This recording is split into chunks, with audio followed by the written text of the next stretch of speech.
सच्चे गुरु के मिलने पर हृदय में किस प्रकार की प्रेरणा होती है? क्या कोई भागवतिक संगीत मिलता है क्या?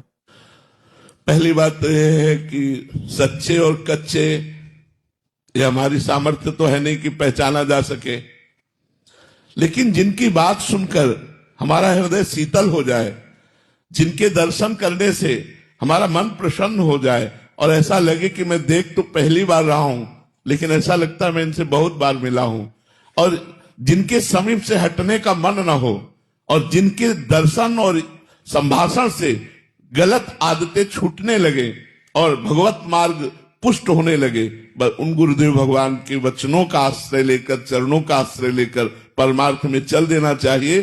क्योंकि प्राकृतिक बुद्धि के द्वारा सत्य सच्चिदानंद भगवान में स्थित महापुरुष की आप किसी भी बाह्य लक्षणों से नहीं जान सकते, बिल्कुल नहीं जान सकते, बिल्कुल नहीं जान सकते कि ये ब्रह्म बोध संपन्न है या आत्म स्वरूप में स्थित है। बाह्य चेष्टाएं ऐसी होंगी आप जान ही नहीं पाओगे।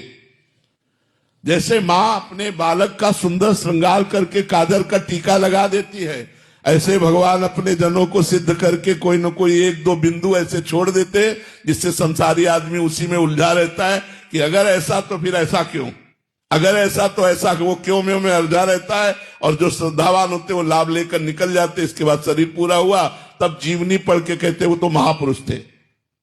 वर्तमान में महापुरुषों में ऐसे भगवान जैसे मां अपने बच्चे को श्रृंगार करती है, 2 टीका ऐसे लगा दिए। पूछो क्यों? इतना साबुन से धोया, काला टीका क्यों? बोले किसी की नजर न लगे। तो भगवान भी अपने भक्त को सर्वांग सजा देते हैं और 1-2 बातें ऐसी छोड़ देते हैं जिससे संसारी आदमी ये देख कर कि अरे यार ये महापुरुष नहीं हो सकते, अगर महापुरुष है तो ऐसा क्यों, बस क्यों और में वो फंसा रहता है। तो हमें सीधी बात समझनी है, जिनकी बात सुनने से, जिनके दर्शन से, जिनके सानिध्य से हमारा जीवन बदलने लगे, स्वाभाविक हमें भगवान की तरफ प्रेरणा मिलने लगे, असत मार्ग का त्याग होने लगे, जान लेना चाहिए हमें गुरुदेव मिल गए और उनकी शरण में होकर उनकी आज्ञा का पालन करना चाहिए।